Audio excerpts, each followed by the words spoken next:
Hello students, welcome to Pravinya Academy. We are studying 7 topic from physics, that is wave optics. Today we see next point, that is diffraction of light. तर diffraction हा लाईटचा phenomenon आहे. तर हा phenomenon कसा होतो तो भाग इथं आपण समजावून घेतो. तर या ठिकाणी मी एक स्लिट प्रोड्यूस केलेला आहे. हा भाग कार्डबोर्डचा भाग आहे. हा भाग कार्डबोर्डचा आहे आणि या कार्डबोर्डला इथं असं होल प्रोड्यूस केलं. होल म्हणजेच काय प्रोड्यूस केलं? स्लिट प्रोड्यूस केली. आणि या स्लिटला पुढं एक अशी स्क्रीन ठेवलेली आहे. पॅरलल मध्ये काय ठेवलेले आहे? स्क्रीन ठेवलेली आहे. आता आम्ही काय करतोय, लाईट या कार्डबोर्ड वरती इन्सिडेंट होते. कार्डबोर्ड वरती लाईट इन्सिडेंट झाल्यानंतर या होल मधून किंवा स्लिट मधून लाईट अशी पुढे जाणार आहे आणि या भागामध्ये लाईट दिसेल. या भागामध्ये काय दिसेल? लाईट. तर आता हा जो पार्ट आहे हा कशाचा भाग असेल बाबर? शॅडोचा भाग असणार आहे. तर हे जे कार्डबोर्ड आहे याची शॅडो इथं असेल आणि हे जे कार्डबोर्ड आहे याची शॅडो काय असेल? या ठिकाणी. तर आता लाईट या स्लिट मधून पास केल्यानंतर इथं डिफ्रॅक्शन हा फिनॉमिनॉन होतो. कसा फिनॉमिनॉन होतो?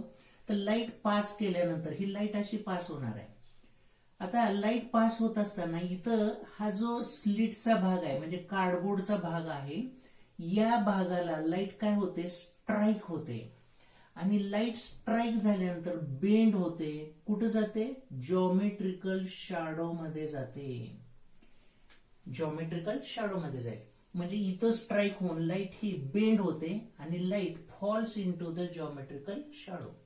तसंच या ठिकाणी सुद्धा या ऑब्स्टॅकलला लाईट अशी स्ट्राईक होईल आणि स्ट्राईक झाल्यानंतर लाईटचा काही भाग हा जॉमेट्रिकल शॅडो मध्ये जाऊ शकतो. तर हा जो फिनॉमिनॉन यालाच आपण काय म्हणतो? Diffraction of light. तर ऑब्स्टॅकलला लाईट काय होते? स्ट्राईक होते and bends into the geometrical shadow आणि हा फिनॉमिनॉन याला आपण डिफ्रॅक्शन ऑफ लाईट म्हणू शकतो. तसंच समजा आपण अजून एक एक्झाम्पल घेऊ शकतो. दिस इज अ हिल. हा हिलचा भाग आहे आणि सन या हिलच्या बॅक साइडला आहे. तर सनची लाईट ही अशी पुढे जाणार आहे आणि या रिजन मध्ये लाईट म्हणजे इथून पुढच्या भागामध्ये लाईट दिसेल आणि ए पासून बी पर्यंत ही हिलची काय असेल? जॉमेट्रिकल शॅडो असेल. तर या ठिकाणी काय होतं? ही सनलाईट या ऑब्स्टॅकलला म्हणजे हिलच्या पार्टला स्ट्राईक होते आणि लाईट ही जॉमेट्रिकल शॅडो मध्ये फॉल होते. आणि हा जो फिनॉमिनॉन, या फिनॉमिनॉनला काय म्हणायचं? Diffraction of light. तर ऑब्स्टॅकलला लाईट स्ट्राईक झाल्यानंतर लाईट बेंड होते आणि ही लाईट जॉमेट्रिकल शॅडो मध्ये मिळते. याला डिफ्रॅक्शन ऑफ लाईट असं म्हणायचं. तर इथं डिफ्रॅक्शन ऑफ लाईटची मी डेफिनेशन दिलेलं आहे. काय definition?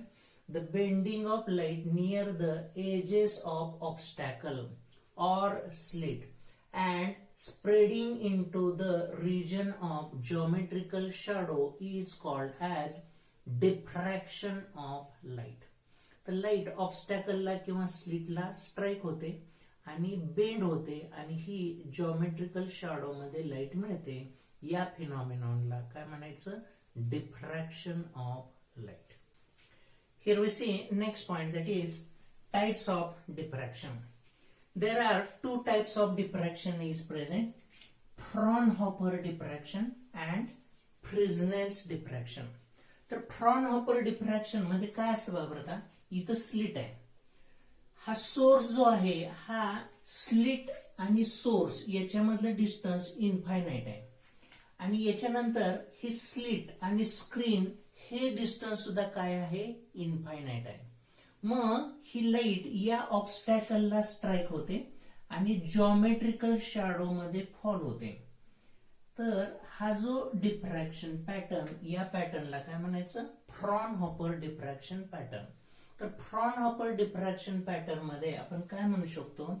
Source of light, obstacle या दोघांच्या मधलं डिस्टन्स इनफायनाइट असेल. तसंच ऑब्स्टॅकल आणि स्क्रीन मधील डिस्टन्स सुद्धा कसा असेल? इनफायनाइट असेल. मग या डिफ्रॅक्शनला फ्रॉनहॉफर डिफ्रॅक्शन म्हणतो. तर फ्रॉनहॉपर डिफ्रॅक्शन मध्ये इन्सिडेंट वेव्ह फ्रंट हा कसा असतो, प्लेन वेव्ह फ्रंट असतो. तर या ठिकाणी प्लेन वेव्ह फ्रंट असतो, प्लेन वेव्ह फ्रंट. ओके. आता याच्या अगेन्स्ट फ्रिझनेल्स डिफ्रॅक्शन मध्ये ही स्लिट आहे, स्लिटलाच आपण काय म्हणूया, ऑब्स्टॅकल. हा सोर्स आहे. स्लिट आणि सोर्स मधलं डिस्टन्स फायनाईट आहे, म्हणजे मेजर करू शकतो. तसंच हे स्लिट आणि स्क्रीन मधलं डिस्टन्स सुद्धा कसं आहे, फायनाईट, म्हणजे कमी डिस्टन्स आहे, मेजर करू शकतो. तर या ठिकाणी डिफ्रॅक्शन होतं, म्हणजे इथं या ऑब्स्टॅकलला लाईट स्ट्राईक झाल्यानंतर ही लाईट जॉमेट्रिकल शॅडो मध्ये बेंड होते. तर हा जो फिनॉमिनॉन, या फिनॉमिनॉनला काय म्हणायचं, फ्रिझनेल्स डिफ्रॅक्शन. तर फ्रिझनेल्स डिफ्रॅक्शन मध्ये सोर्स आणि ऑब्स्टॅकल, तसंच ऑब्स्टॅकल आणि स्क्रीन यामधील डिस्टन्स फायनाईट डिस्टन्स असेल. आणि या ठिकाणी जो वेव्ह फ्रंट इन्सिडेंट होतो हा कसा असतो, सिलेंड्रिकल किंवा कोणता असेल, प्लेन वेव्ह फ्रंट असेल. ओके. आता या ठिकाणी फ्रॉनहॉपर डिफ्रॅक्शनचं एक्झाम्पल देताना आपण कोणतं एक्झाम्पल देऊ शकतो बाबा, सोलर इक्लिप्सचं एक्झाम्पल देऊ शकतोय. तर सन आणि अर्थच्या मध्ये काय येतो, मून येतो. तर सन आणि मून मधलं डिस्टन्स हे खूप जास्त असतं. तसंच मून आणि अर्थचं डिस्टन्स सुद्धा कसं असेल, जास्त असेल. मग या ठिकाणी जो डिफ्रॅक्शन पॅटर्न होतो हा डिफ्रॅक्शन पॅटर्न म्हणजे कोणता आला, फ्रॉनहॉपर डिफ्रॅक्शन पॅटर्न आला. आणि सोलर इक्लिप्स मध्ये जी डायमंड रिंग मिळते, डायमंड रिंग म्हणजे काय, मूनला लाईट स्ट्राईक होते आणि जॉमेट्रिकल शॅडो मध्ये फॉल होते. तर यानुसार कोणता डिफ्रॅक्शन मिळेल आपल्याला, फ्रॉनहॉपर डिफ्रॅक्शन मिळेल. आणि फ्रिझनेल्स डिफ्रॅक्शन आपण हा एक्सपेरिमेंट प्रोड्यूस करू शकतो. तर लाईट, ऑब्स्टॅकल, स्क्रीन हे जवळजवळ ठेवायचे आणि इथं आपण डिफ्रॅक्शन पॅटर्न ऑब्टेन करू शकतो. आणि या डिफ्रॅक्शन पॅटर्नला काय म्हणायचं, फ्रिझनेल्स डिफ्रॅक्शन पॅटर्न. आणि मेन डिफरन्स काय असतो फ्रिझनेल्स डिफ्रॅक्शन आणि फ्रॉनहॉपर्स डिफ्रॅक्शन मध्ये, हा पॉइंट वापरतात. फ्रॉनहॉपर डिफ्रॅक्शन मध्ये इन्सिडेंट वेव्ह फ्रंट हा प्लेन वेव्ह फ्रंट असतो आणि फ्रिझनेल्स डिफ्रॅक्शन मध्ये इन्सिडेंट वेव्ह फ्रंट हा कसा असतो, स्पेरिकल वेव्ह फ्रंट असतो किंवा सिलेंड्रिकल वेव्ह फ्रंट प्रेझेंट असतो.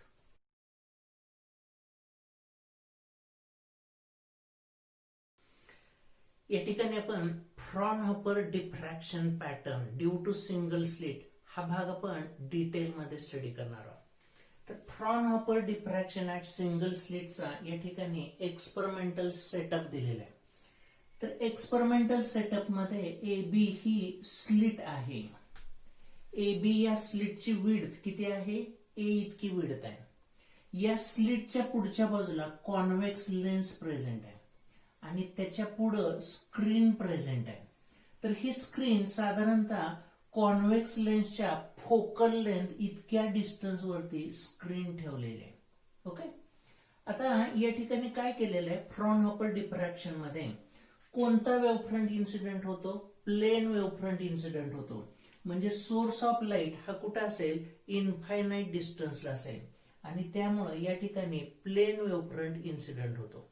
तर आता प्लेन वेव्ह फ्रंट इन्सिडेंट झाल्यानंतर ही लाईट कशावरती पडते बाबर, लेन्स वरती पडते आणि लेन्स मधून या ठिकाणी रिफ्रॅक्शन होऊन लाईट ही कुठं पडते, स्क्रीन वरती पडते आणि स्क्रीनच्या ठिकाणी तुम्हाला डिफ्रॅक्शन पॅटर्न दिसतो. तर डिफ्रॅक्शन पॅटर्न हा स्क्रीनचा मी या ठिकाणी दाखवलेला आहे बाबरता. तर इथं P0 ला हा एवढा भाग सेंट्रल मॅक्सिमा म्हणायचं.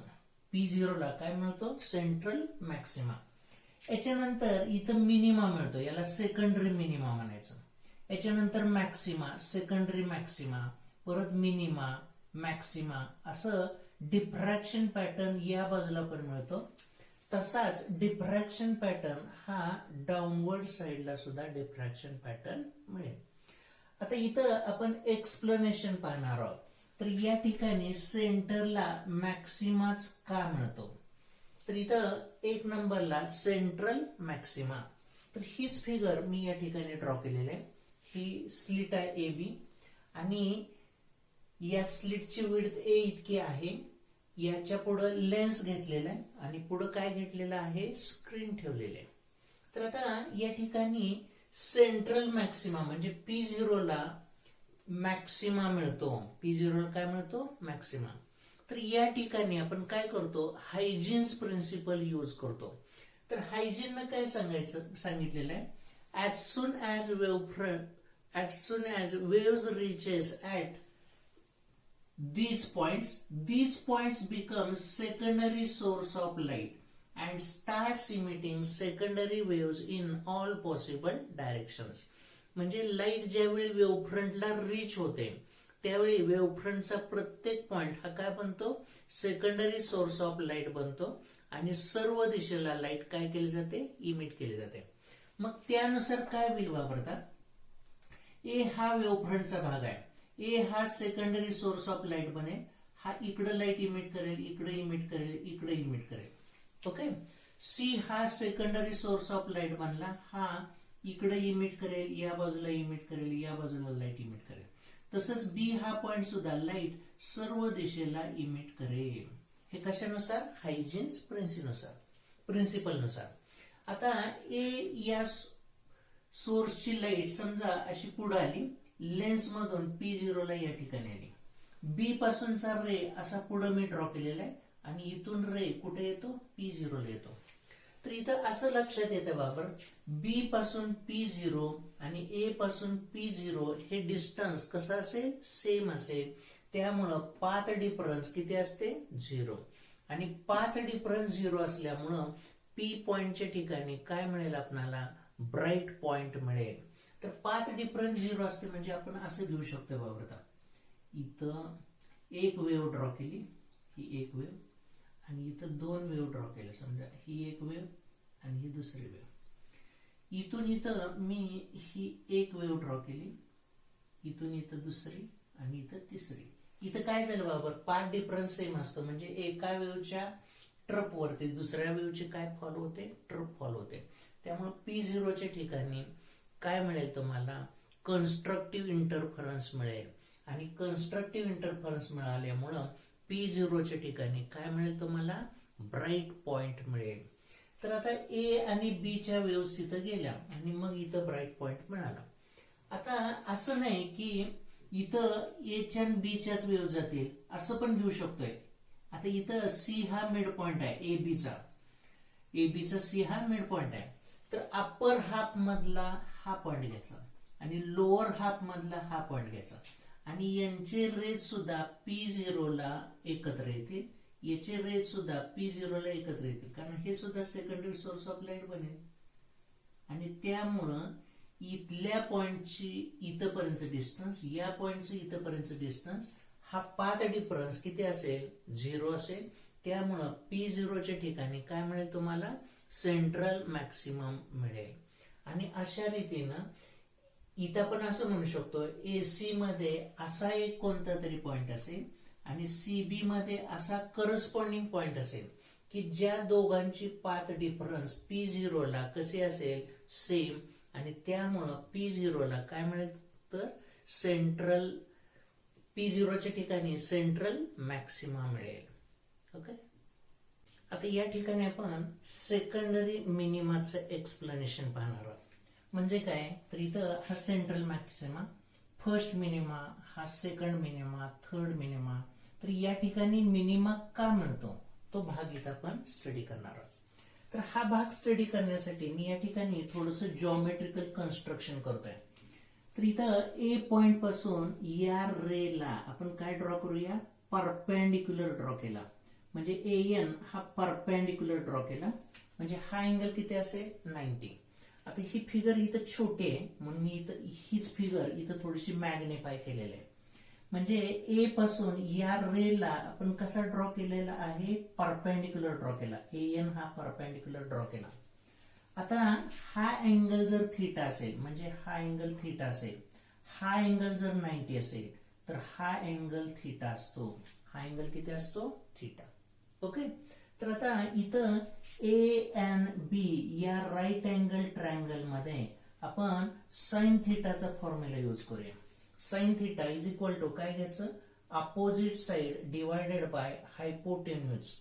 तर sin theta is equal to bn upon ab. तर bn is equal to काय घेतलं ab sin theta आणि ab ची व्हॅल्यू किती असेल a इतकी असेल. म्हणजे काय केलं आपण वापरता a चा रे समजा p या ठिकाणी आला आणि b चा रे असा p या ठिकाणी आला की p या ठिकाणी काय प्रेझेंट आहे बाबर सेकंडरी मिनिमा प्रेझेंट आहे.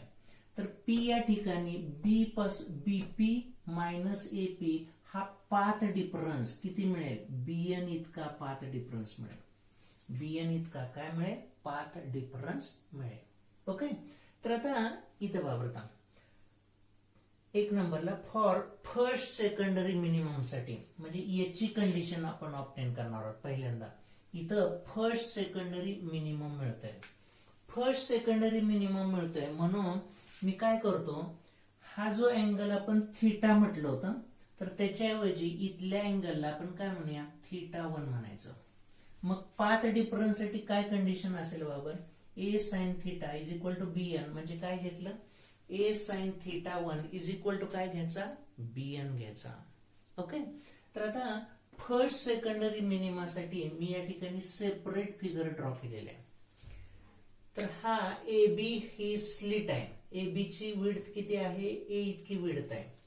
आता AB चा मिड पॉइंट कोणता घेतला C मिड पॉइंट घेतला. तर इथं पॅरलल रेज ड्रॉ करतोय A चा C चा B चा आणि A आणि B चे रेज हे कुठे एकत्र येतात P पॉइंटला एकत्र येतात आणि P पॉइंटला तुम्हाला काय मिळतो फर्स्ट सेकंडरी मिनिमम मिळतो. P पॉइंटला काय मिळतो फर्स्ट सेकंडरी मिनिमम. तर आता या ठिकाणी bn ही पाथ डिफरन्स असते. फर्स्ट सेकंडरी मिनिमम मिळतो म्हणून इथं पाथ डिफरन्स ही किती लागते लॅम्बडा इतकीच लागते. bn जर लॅम्बडा इतका असेल तर या ठिकाणी तुम्हाला फर्स्ट सेकंडरी मिनिमम मिळतो. ओके. तर आता या ठिकाणी बाबर bn हे डिस्टन्स किती आलं बाबर लॅम्बडा घेतलं bn किती लिहिलं मी लॅम्बडा. तर आता या ठिकाणी हा C पासूनचा रे कसा आहे पॅरलल वापरता. मग या ठिकाणी इथून हे डिस्टन्स हे किती असेल बाबर लॅम्बडा बाय 2 कारण C हा AB चा मिड पॉइंट आहे. हा जर लॅम्बडा असेल आणि C जर मिड पॉइंट असेल तर हे डिस्टन्स म्हणजे इथून इथपर्यंत डिस्टन्स किती असतं लॅम्बडा बाय 2. ओके. आणि इथून A पासून C पर्यंत डिस्टन्स किती असतं बाबर A बाय 2 असतं. मग आपण इथं कंडिशन वापरूया वापरता या A ज्यावेळी असेल त्यावेळी पाथ डिफरन्स किती असतो लॅम्बडा. पण A बाय 2 हे जर डिस्टन्स असेल तर A च्या ठिकाणी काय लिहायचं A बाय 2 sin θ1 तर त्यावेळी पाथ डिफरन्स किती असतो लॅम्बडा बाय 2 म्हणजे या 2 ला 2 कॅन्सल होतं म्हणजे हीच कंडिशन मिळते.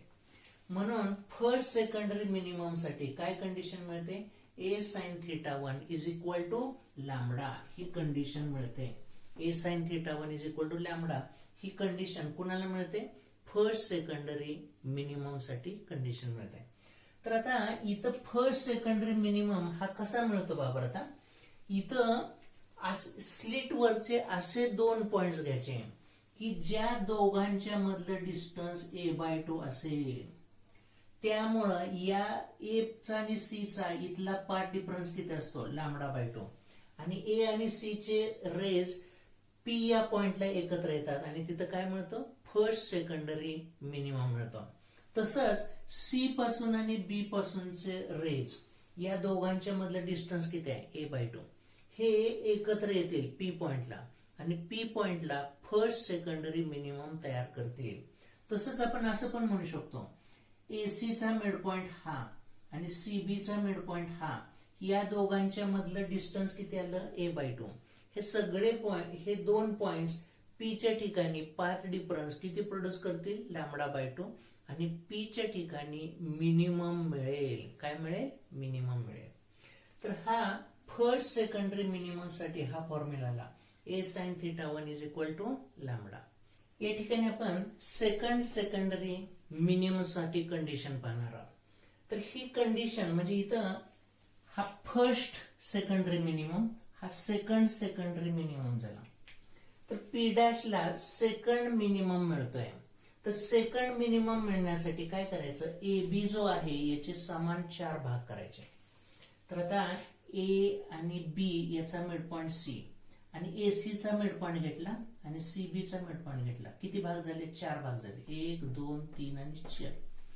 आणि इथं पाथ डिफरन्स हा किती पाहिजे, बीएन हा किती पाहिजे, 2 लॅम्बडा इतकाच पाहिजे. पाथ डिफरन्स किती पाहिजे, 2 लॅम्बडा. आणि हा अँगल किती घ्यायचा, θ2 घ्यायचा.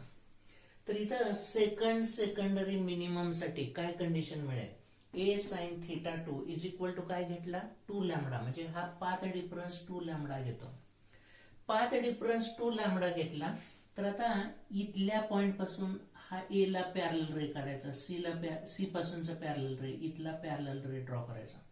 म्हणजे ए बी चे 4 भाग केले आपण. तर आता बीएन जर 2 लॅम्बडा असेल तर इथून हे डिस्टन्स किती असेल, लॅम्बडा. आणि इथून हे डिस्टन्स किती असेल बाबा, लॅम्बडा बाय 2 इतका असेल. हे डिस्टन्स किती असेल, लॅम्बडा बाय 2 इतकं डिस्टन्स असेल. आणि मग काय होईल बाबा, आता इथून इथं लॅम्बडा बाय 2, तर इथला पॉइंट आणि इथला पॉइंट यांचे रे कुठे एकत्र येतील बाबा, पी डॅशला येतील. आणि या ठिकाणी हे पाथ डिफरन्स लॅम्बडा बाय 2 येतो. म्हणजे डिस्ट्रक्टिव्ह इंटरफरन्स मिळतो. म्हणजे P0 ला काय मिळेल, तुमचा डार्क बँड मिळेल. ओके. तर अशा रीतीनं इथला रे आणि इथला रे पी डॅशला एकत्र येतील आणि डार्क बँड मिळतील. तसंच आपण असं म्हणू शकतो, इथला आणि इथला पॉइंटचे रे एकत्र येतील आणि पी डॅशला काय मिळेल, डार्क बँड मिळेल.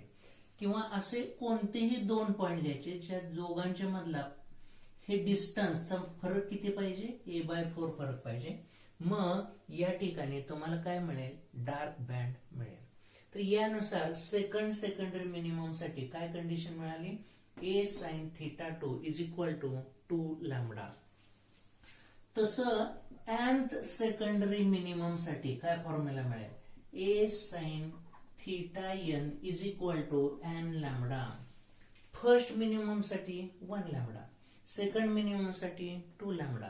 तर nth मिनिमम साठी काय असेल, n लॅम्बडा असेल. आणि यावरूनच साइन θn ची व्हॅल्यू आपण काय लिहू शकतोय, n लॅम्बडा अपॉन ए अशी व्हॅल्यू लिहू शकतोय.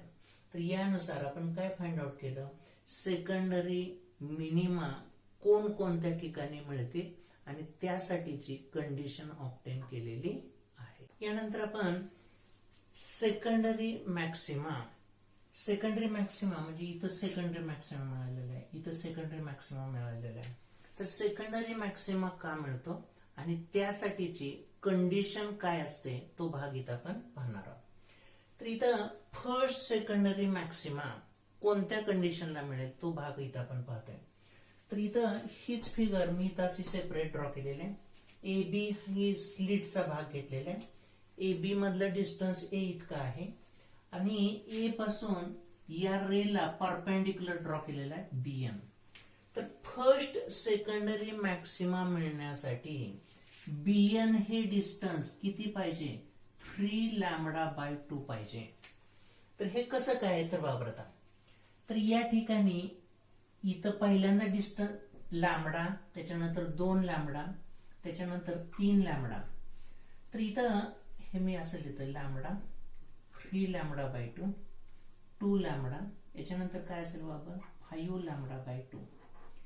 तर या ठिकाणी मिनिमा मिळालेला आहे. आणि मग या ठिकाणी काय मिळेल, मॅक्सिमा मिळेल. म्हणजे पाथ डिफरन्स लॅम्बडा असेल तर मिनिमा, 2 लॅम्बडा असेल तर मिनिमा, 3 लॅम्बडा असेल तर मिनिमा. म्हणजे इथं लॅम्बडा, इथं 2 लॅम्बडा, इथं 3 लॅम्बडा. मग या दोघांच्या मध्ये किती असेल बाबा, 3 लॅम्बडा बाय 2. म्हणून इथं पाथ डिफरन्स 3 लॅम्बडा बाय 2 असेल तर त्यावेळी तुम्हाला या ठिकाणी काय मिळतो, या ठिकाणी मॅक्सिमा मिळतो. या ठिकाणी काय मिळतो, मॅक्सिमा. फर्स्ट सेकंडरी मॅक्सिमा साठी ही condition, A sine θ1 dash is equal to 3 lambda by 2. तर इथं काय करायचं बाबा, बीएन हे डिस्टन्स 3 लॅम्बडा बाय 2. म्हणून इथं काय करायचं बाबा, ए बी चे समान 3 भाग करायचे. एक हा 1 भाग, 2 भाग आणि हा 3 भाग. AB चे समान 3 भाग करायचे. आणि मग AB चा हा मिड पॉइंट घेतला बाबा, रेड पेन न दाखवलेला हा, याच्यामधला हा मिड पॉइंट घेतला, याच्यामधला हा मिड पॉइंट घेतला. हे रे पुढे एक्सटेंड करायचे. तर हे रे एकत्र येतील कुठं बाबर, या ठिकाणी येतील, म्हणजे फर्स्ट मॅक्सिमाला एकत्र येतील. तर काय होईल बाबर, आता या रेला ही, या रेची वेव्ह काय होईल, कॅन्सल होईल, यालाही कॅन्सल होईल, पण ही वेव्ह या ठिकाणी रीच होईल इथं. त्यामुळं या पॉइंटला काय दिसेल, मॅक्सिमम दिसेल. आणि फर्स्ट सेकंडरी मॅक्सिमासाठी फॉर्म्युला हा घ्यायचा, a sin θ1 dash is equal to 3 lambda by 2. आता याच्यानंतर सेकंडरी मॅक्सिमासाठी काय घ्यायचं बाबा, आता a sin θ2 dash is equal to 5 lambda by 2 घेत आहे. म्हणजे 2 लॅम्बडा आणि 3 लॅम्बडा मधला भाग घेतला, 5 लॅम्बडा बाय 2. जर 5 लॅम्बडा बाय 2 bn हे डिस्टन्स जर 5 लॅम्बडा बाय 2 असेल, तर या ठिकाणी तुम्हाला काय मिळेल, सेकंडरी मॅक्सिमा मिळेल. आणि सेकंडरी मॅक्सिमासाठी काय करायचं, AB चे समान 5 भाग करायचे, 1 भाग, 2 भाग, 3, 4 आणि 5.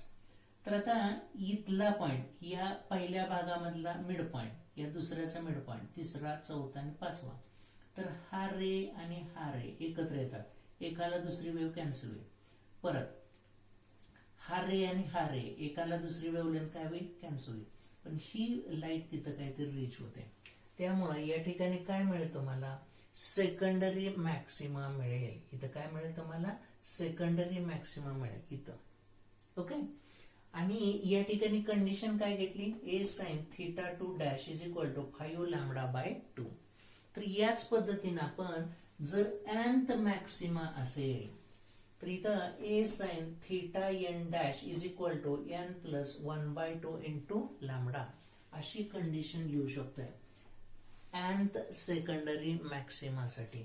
आणि त्यावरूनच आपण sin θn dash is equal to काय लिहू शकतोय, n plus 1 by 2 into lambda upon a अशी व्हॅल्यू लिहू शकतोय sin θn साठी. ओके. आणि या ठिकाणी असं लक्षात येतं बाबा, हा जो आहे याला काय म्हणतो आपण, सेंट्रल ब्राईट बँड. तर याची इंटेन्सिटी जास्त असते. जसं तुम्ही मोबाईल मध्ये ब्राईटनेस पूर्ण वाढवायचा, तर याची तेवढी इंटेन्सिटी असेल याची. ब्राईटनेस पूर्ण वाढवल्यानंतर हा ब्राईट दिसेल पूर्ण. आता ब्राईटनेस काय करायचा, निम्मा करायचा, म्हणजे हा सेकंडरी मॅक्सिमा दिसेल. आता ब्राईटनेस अजून त्याच्यातला निम्मा करायचा, म्हणजे याचा ब्राईटनेस अजून कमी असेल. तर यानुसार आपण एक्सप्लेनेशन देऊ शकतोय कुणासाठीचं, सेकंडरी मॅक्सिमाचं. तर इथं Fraunhofer diffraction due to single slit मध्ये आपण central maxima, secondary minima, secondary मॅक्सिमाच्या कंडिशन्स पाहिलेल्या आहेत. Here we see next point, that is width of central maxima. तर इथं सेंट्रल मॅक्सिमा प्रेझेंट असतो, हा सेंट्रल मॅक्सिमा. तर सेंट्रल मॅक्सिमाची विड्थ घेत असताना ही कुठून घ्यायची, तर हा फर्स्ट मिनिमा, या साईडचा फर्स्ट मिनिमा, आणि हा फर्स्ट मिनिमा अपोजिट साईडचा. तर इथं विड्थ ऑफ सेंट्रल मॅक्सिमा म्हणजे काय, तर या मिनिमा पासून या मिनिमाच्या हाफ पार्ट पर्यंतचं distance, that is called as width of central maxima.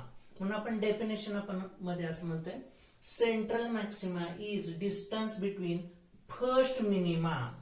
तर हा फर्स्ट मिनिमा एका साइडचा आहे, on both sides of diffraction pattern. तर फर्स्ट मिनिमा हा या साइडचा आहे आणि हा फर्स्ट मिनिमा विरुद्ध साइडचा आहे. तर या दोघांच्या मधील डिस्टन्स याला आपण मग काय म्हणतो, विड्थ ऑफ सेंट्रल मॅक्सिमा. तर width of central maxima W dash ने डिनोट करायचं. W dash is equal to, म्हणजे हे डिस्टन्सला W डॅश म्हणूया आपण, W डॅश. तर W डॅश किती असेल बाबा, W प्लस W इतकं असणार आहे. म्हणजे काय घ्यायचं, 2W. तर या ठिकाणी W ची व्हॅल्यू किती असते बाबा, आता लॅम्बडा D अपॉन A इतकी व्हॅल्यू असते. तर हा डब्ल्यू म्हणजेच काय, फ्रिंज विड्थ म्हणायचं. काय म्हणायचं, फ्रिंज विड्थ.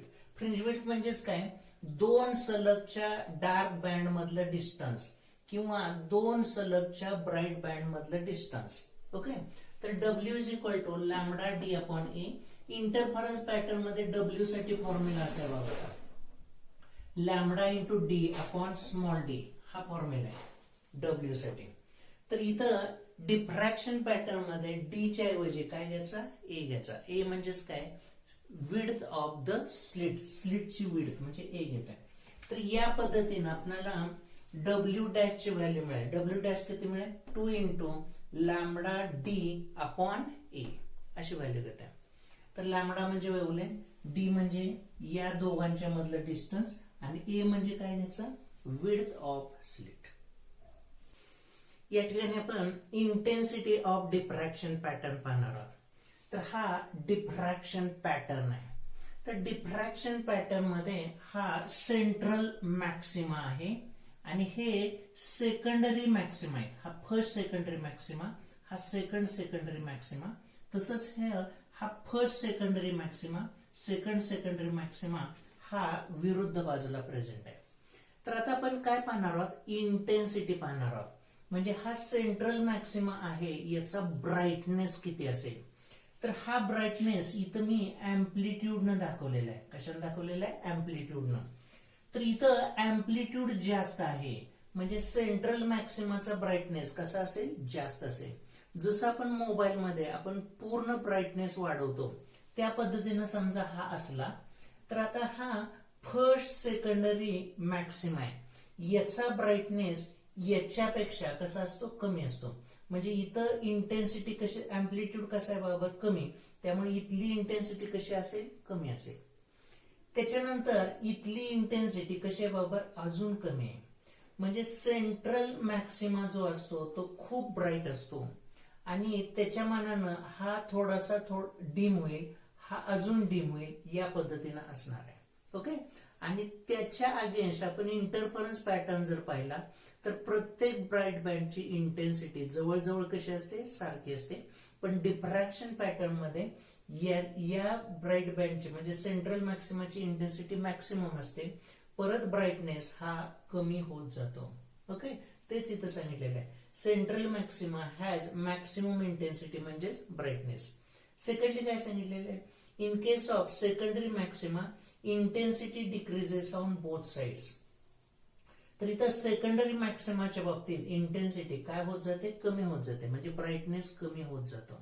ओके, आणि fringe width is the distance between two successive secondary maxima और सेकंडरी मिनिमा. तर फ्रिंज विड्थ म्हणजेच काय, डब्ल्यू, आणि डब्ल्यू साठी काय फॉर्म्युला असतो, lambda into capital D upon A. Lambda म्हणजेच वेव्हलेंथ, कॅपिटल डी म्हणजे काय, हे डिस्टन्स, या स्लिट आणि स्क्रीन मधलं डिस्टन्स, याला कॅपिटल डी म्हणतोय. आणि ए म्हणजेच काय, तर या ठिकाणी स्लिट जे आहे, स्लिटची विड्थ आपण कशाने डिनोट करतोय, ए ने डिनोट करतोय. आणि फ्रिंज विड्थ म्हणजे काय, तर हा मिनिमा आणि हा मिनिमा याच्यामधलं डिस्टन्स डब्ल्यू, म्हणजे दोन सलगच्या मिनिमा मधलं डिस्टन्स किंवा दोन सलगच्या मॅक्सिमा मधलं डिस्टन्स. तर इथून हे डिस्टन्स याला डब्ल्यू म्हणतो आपण. In case of Fraunhofer diffraction pattern, here we see important फॉर्म्युले. तर या ठिकाणी हे फिगर ड्रॉ केलेले आहे आणि या ठिकाणी आपण फॉर्म्युले देतो. तर याच्यामध्ये एक नंबरला विड्थ ऑफ सेंट्रल मॅक्सिमा. तर इथं हा सेंट्रल मॅक्सिमा आहे, पण सेंट्रल मॅक्सिमाची विड्थ ही कुठून घ्यायची, तर फर्स्ट मिनिमा पासून हा फर्स्ट मिनिमा इथपर्यंत डिस्टन्स डब्ल्यू डॅश, आणि डब्ल्यू डॅश ची व्हॅल्यू किती घेतोय, 2 इंटू डब्ल्यू, आणि इथं डब्ल्यू किती असतो, lambda into D upon A. त्यामुळं डब्ल्यू डॅश ची value 2 into W is equal to 2 into काय घेतलं, लॅमडा डी अपॉन काय घेतलं, ए. तर ही व्हॅल्यू डब्ल्यू डॅश ची झाली. त्याच्यानंतर distance of nth secondary minima from central maxima. म्हणजे आता इथं सेंट्रल मॅक्सिमा आहे वापरता, तर आता मिनिमा n नंबरचा मिनिमा घेतला, इथं n नंबरचा मिनिमा, तर सेंट्रल मॅक्सिमा पासून n नंबरच्या मिनिमा पर्यंतचं डिस्टन्स, तर याच्यासाठी फॉर्म्युला काय, yn is equal to n into W किंवा n into lambda D upon A. तर आता या ठिकाणी वापरता डिस्टन्स ऑफ सेकंड मिनिमा. आता वापरता हा फर्स्ट मिनिमा, हा सेकंड मिनिमा. सेकंड मिनिमाचं सेंट्रल ब्राईट बँड पासूनचं डिस्टन्स हे काय घेतलं, y2. तर y2 is equal to 2 into W म्हणजेच किती घेतलं, 2 into lambda D upon A अशी व्हॅल्यू लिहिली. याच्यानंतर distance of nth secondary maxima from central maxima. तर हा सेंट्रल मॅक्सिमा आहे आणि nth सेकंडरी मॅक्सिमा म्हणजे आता समजा इथला n नंबरचा सेकंडरी मॅक्सिमा असेल तर काय फॉर्म्युला लिहायचा, yn dash is equal to n plus 1/2 into W म्हणजेच n प्लस 1/2 डब्ल्यू ची व्हॅल्यू किती असते, lambda into capital D upon ए.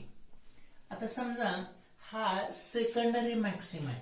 सेकंडरी मॅक्सिमाचं सेंट्रल मॅक्सिमा पासूनचं डिस्टन्स काय लिहायचं बाबर, y2 डॅश लिहायचं. तर y2 डॅश ची व्हॅल्यू आपण काय लिहू शकतो वापरता, n च्या ठिकाणी 2 ठेवायचं, 2 plus 1/2 lambda D upon A लिहिला. ओके. याच्यानंतर 4 नंबरला angular separation of nth minima from central maxima. तर इथं अँग्युलर सेपरेशन म्हणजे अँग्युलर सेपरेशन साठी हा फॉर्म्युला वापरायचा, theta n is equal to n into lambda upon A. तर आता अँग्युलर सेपरेशन सेकंड मिनिमाचं म्हणजे आता हा फर्स्ट मिनिमा, हा सेकंड मिनिमा, तर हा angle angular separation of second minima तर काय फॉर्म्युलाचा, 2 इंटू लॅम्बडा अपॉन ए अशी व्हॅल्यू देतो. आणि 5 नंबरला angular separation of nth maxima from central maxima. तर याच्यासाठी formula theta n dash is equal to n plus 1/2 into lambda upon A अशी व्हॅल्यू देतोय. तर आता इथं हा फर्स्ट मॅक्सिमा, सेकंड मॅक्सिमा, तर सेकंड मॅक्सिमाचं सेंट्रल मॅक्सिमा पासूनचं डिस्टन्स अँगल काय म्हणतंय, थीटा 2 डॅश म्हणतंय. तर थीटा 2 डॅश ची व्हॅल्यू किती घेते, 2 plus 1/2 into lambda upon A. तर हे फॉर्म्युले वापरून आपण डिफ्रॅक्शन पॅटर्नचे प्रॉब्लेम्स आपण सॉल्व्ह करू शकतो.